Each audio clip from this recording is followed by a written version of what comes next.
that this repair joint is open. I can stick a business card in it. It's failing, and this neck will eventually pop off. Now I'm surprised it didn't break off this year. And it's been repaired quite amateurishly by drilling holes here in the fingerboard, right through the fingerboard. And obviously there's either screws, wood screws in here, or wood dowel spline in here, and then just filled in with dowels, and you can just feel this roughness. This is not a professional repair. What else can I tell you about this instrument? It's missing some wood chunks right out of the edge of it, but other than that,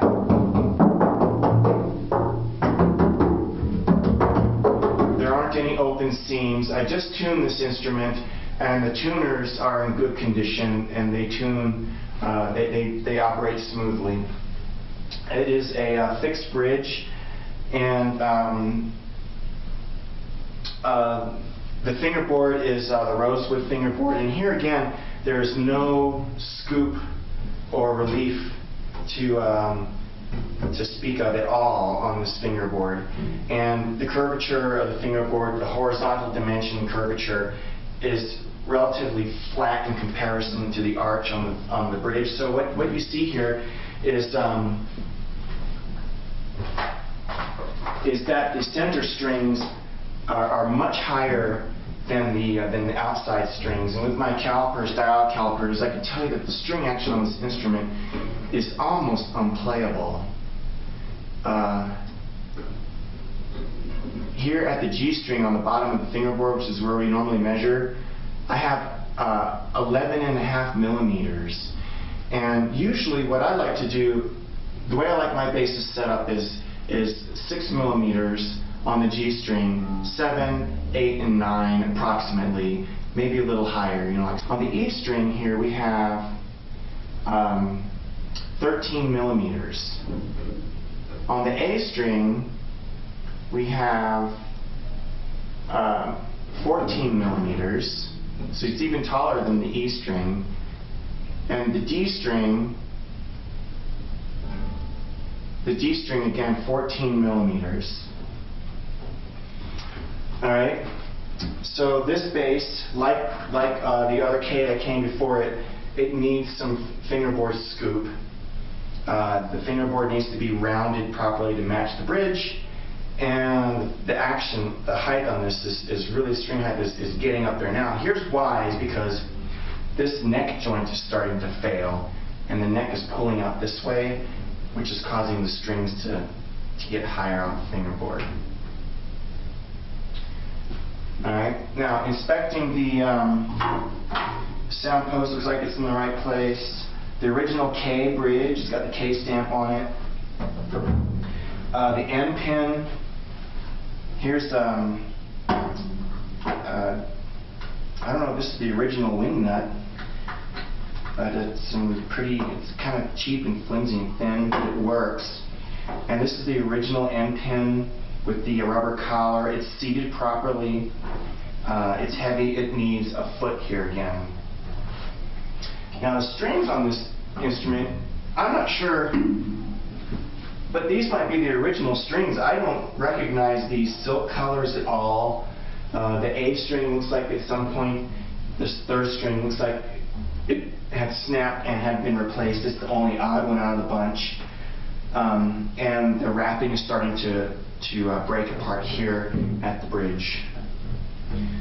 This instrument needs some repair. It needs the neck to be reset properly, and the fingerboard needs to be dressed, and the bridge needs to be dressed. Other than that, I would take this bass out of service. In fact, why don't we do that now by loosening the strings a little bit to prevent any damage on the neck. And even if the sound post fell on this instrument, right now as we're doing this, I wouldn't mind at all. It needs to go into the shop right now. Alright, so let's get up another bass.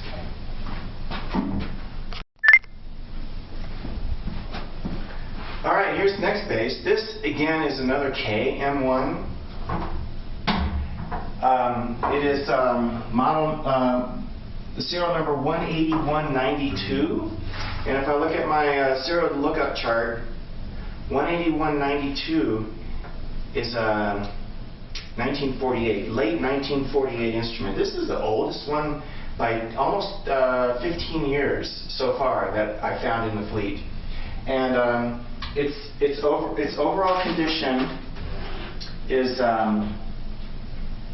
fair to medium fair on the upper end of the fair scale.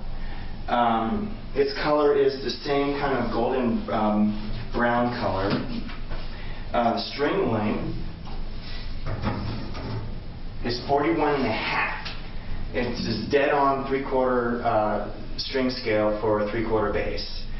Now the details of the repairs, any repairs worthy of note, here this bass has been in the shop a few times.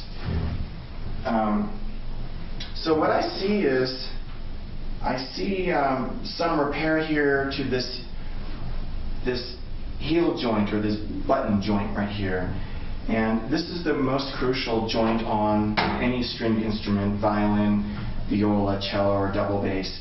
And if this joint here opens up and creates and presents any amount of gap or daylight, then the instrument needs to be taken out of service immediately before anything happens, like the neck. It's holding the neck from pulling away from the dovetail joint, from putting stress on the dovetail joint and eventually breaking.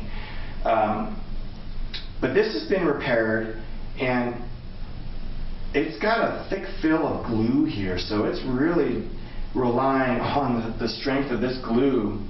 It's almost 1/8 of an inch thick of glue holding this neck joint, but it's solid.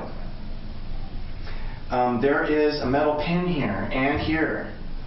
Looks like the neck had at one point been entirely reset and removed. It looks like maybe there is a little bit of pulling happening here on the back.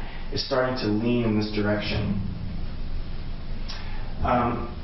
This instrument has a new replacement nut. This is not the original nut up here. I can tell because it's ebony.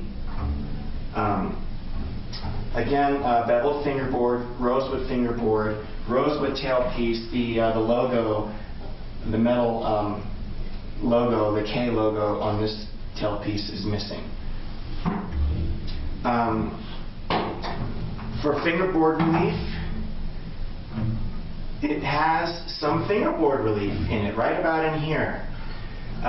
So perhaps it had been gone to a luthier and they had put in some relief on this instrument. It's not normally done that way from the factories we've seen from earlier instruments. They're dead flat. This also looks like the bridge might have had some carving on it too. And the fingerboard is reasonably flat. It needs more curve, and the bridge needs more curvature too.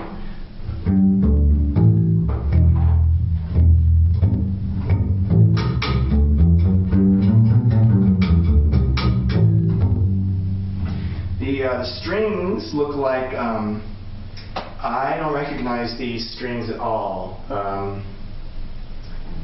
They could be the originals that K shipped with these, but they are in surprisingly good condition as they go over the braid of the bridge. Here's tone quality.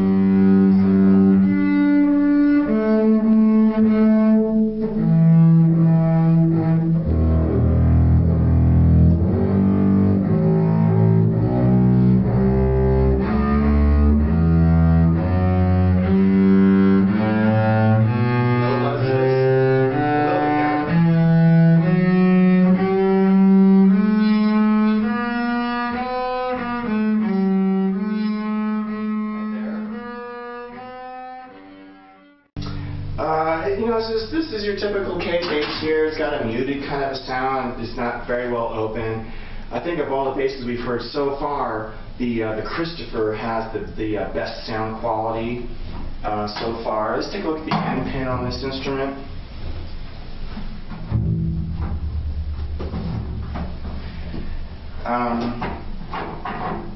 Here's the original end pin with the rubber collar. It's fitting good here. We have yet another replacement screw down here that doesn't operate, and there's a fair amount of rattle in the end pin. So this base, all these bases in general could benefit from new strings, except for maybe the Christopher and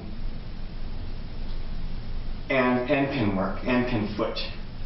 But other than that, this base is as good as any other that Mr. Hermanson has in his fleet. Let's take another look at another one.